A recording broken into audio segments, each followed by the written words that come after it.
देखो दिवाली का festival definitely Bollywood के लिए सबसे बड़ा इवेंट होता है और वहीं अगर मैं इस साल की दिवाली की बात करूं तो ये तो वैसे भी बहुत ज्यादा स्पेशल था और उसका सिंपल रीजन ये है कि इस साल दो सक्सेसफुल फ्रेंचाइजेस के थर्ड इंस्टॉलमेंट यानी सिंघम अगेन और भूल भुलैया 3 ये दोनों ही बॉक्स ऑफिस पे क्लैश करने वाले थे। लेकिन उसमें भी सबसे इंटरेस्टिंग ट्विस्ट ये आ चुका है कि ये जो क्लैश है ये शुरू तो किसी और नोट पे हुआ था, लेकिन जैसे जैसे दिन प्रोसीड कर रहे हैं ट्रेंडिंग कंप्लीटली चेंज हो चुकी है। यानी पहले कोई और फिल्म लीड कर रही थी, लेकिन भाई अब दूसरी फिल्म का पलड़ा थोड़ा ज्यादा भारी हो गया है। इन केस अगर आपको नहीं पता कि मैं किस चीज के बारे में बात कर रहा हूं तो मैं आपको क्लियरली बता दूं कि 1 नवंबर को जब ये दोनों फिल्में दिवाली के एक दिन बाद रिलीज हुई थी तो सिंघम अगेन के पास 60% ऑफ द स्क्रीन्स थे, वहीं भूल भुलैया 3 के पास सिर्फ 40% ऑफ द स्क्रीन्स थे। और उसका सिंपल रीजन ये है कि पीवीआर और आइनॉक्स जो है वही ऑफिशियल डिस्ट्रीब्यूटर था सिंघम अगेन का। बेसिकली अगर मैं स्टेप बाय स्टेप यानी डे वाइज कलेक्शन की बात करूं तो हम सब जानते हैं कि दोनों ही फिल्में 1 नवंबर को रिलीज हुई थी। यहां पहले दिन सिंघम अगेन ने 43.5 करोड़ की कमाई की थी, वहीं भूल भुलैया 3 ने 35.5 करोड़ की कमाई की।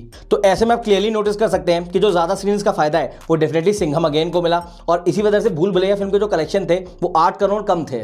लेकिन वहीं जो सेकंड डे का फिगर आया वो सिंघम अगेन का था 42.5 का, वहीं भूल भुलैया का जो फिगर था वो 37 करोड़ का था। यानी जो डिफरेंस है वो थोड़ा बहुत नैरो होता जा रहा था और अब दोनों ही फिल्मों में सिर्फ 6 करोड़ का फर्क था। जिसके बाद थर्ड डे यानी संडे को सिंघम अगेन ने कमाए 35.75 करोड़, वहीं भूल भुलैया 3 ने कमाए 33.5 करोड़, विच अगेन मींस कि ये जो डिफरेंस है वो और भी कम होने लगा और अब दोनों फिल्मों के जो डे वाइज कलेक्शन है उसमें सिर्फ 2 करोड़ का फर्क था। लेकिन इसके बाद जो सबसे बड़ा ट्विस्ट आया है वो आया है मंडे को, क्योंकि मंडे को सिंघम अगेन ने 18 करोड़ कमाए हैं, वहीं भूल भुलैया 3 ने भी 18 करोड़ कमाए हैं। और ये बात इतनी ज्यादा इंपॉर्टेंट क्यों है, क्योंकि लेट्स नॉट फॉरगेट कि दोनों फिल्मों के पास इक्वल नंबर ऑफ स्क्रीन्स नहीं थे। As a set Singham again के पास 60% ऑफ द स्क्रीन्स तो थे, लेकिन फिर भी कंटिन्यूअसली भूल भुलैया 3 उसको बीट कर रही थी। जिसके बाद आता है 5th डे यानी ट्यूसडे, जिस दिन फिर से दोनों फिल्मों के जो कलेक्शन है वो बिल्कुल इक्वल रहे। यानी सिंघम अगेन ने भी 14 करोड़ कमाए, वहीं भूल भुलैया 3 ने भी 14 करोड़ कमाए। जिसके बाद 6th डे आया यानी वेडनेसडे, यहाँ पे कुछ ऐसा ट्रेंड देखने को मिला जो कि हम सभी को पता था। सिंघम अगेन ने इस दिन 10.5 करोड़ कमाए, वहीं भूल भुलैया 3 ने 10.75 करोड़ कमाए।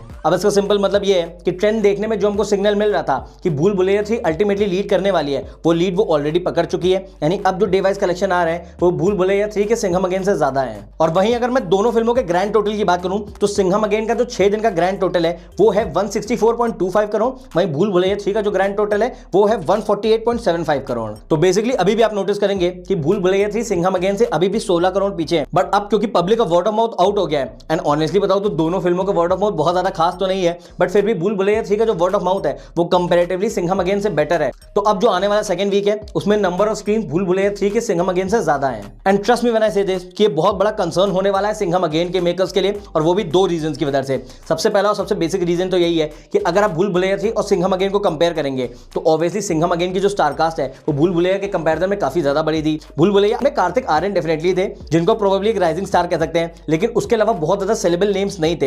यानी विद्या बालन, माधुरी दीक्षित ये अच्छी एक्ट्रेसेस तो हैं, लेकिन फिर भी ये कोई इतने सेलेबल नेम्स नहीं है जिनके नाम पे फिल्म 200 या फिर 300 करोड़ कमा ले। लेकिन भाई फ्लिप साइड अगर मैं सिंघम अगेन की बात करूं तो इसमें अजय देवगन, रणवीर सिंह, अक्षय कुमार, टाइगर श्रॉफ, अर्जुन कपूर, करीना कपूर, दीपिका पादुकोण, बहुत सारे ऐसे एक्टर्स थे जिनको देखने में डेफिनेटली ऐसा लग रहा था कि सिंघम अगेन लॉन्ग रन में भूल भुलैया 3 पे हावी होने वाली है। जिसके बाद जो सेकंड रीजन आता है वो और भी ज्यादा इंटरेस्टिंग है, क्योंकि यहां पे हम बात करने वाले हैं बजट की। अगर मैं दोनों फिल्मों के बजट को कंपेयर करूं तो भूल भुलैया 3 का टोटल बजट सिर्फ 150 करोड़ है, और उसमें भी फिल्म अपने सैटेलाइट राइट्स, ओटीटी राइट्स बेच के तकरीबन 60 से 70 करोड़ ऑलरेडी कमा चुकी है। विच सिंपली मींस कि भूल भुलैया 3 को सिर्फ 80 करोड़ चाहिए थे अपने थिएट्रिकल बिजनेस से, जो कि वो बहुत पहले ही कर चुकी है। यानी इस फिल्म ने ऑलरेडी प्रॉफिट अर्न करना शुरू कर दिया है। बट वहीं फ्लिप साइड अगर मैं सिंघम अगेन की बात करूं तो इंटरनेट पे जो सिंघम अगेन का बजट कोट किया गया है वो है अप्रोक्सीमेटली 375 टू 400 करोड़। इस वजह से सिंघम अगेन को अभी भी बहुत ज्यादा पैसे कमाने पड़ेंगे सिर्फ ब्रेक इवन करने के लिए। यानी अगर मैं ओटीटी राइट्स और सैटेलाइट राइट्स को हटा भी दूं उसके बावजूद भी सिंघम अगेन को एटलीस्ट 350 करोड़ अर्न करने पड़ेंगे ताकि उसका वर्डिक्ट एटलीस्ट एवरेज तक तो पहुंच सके।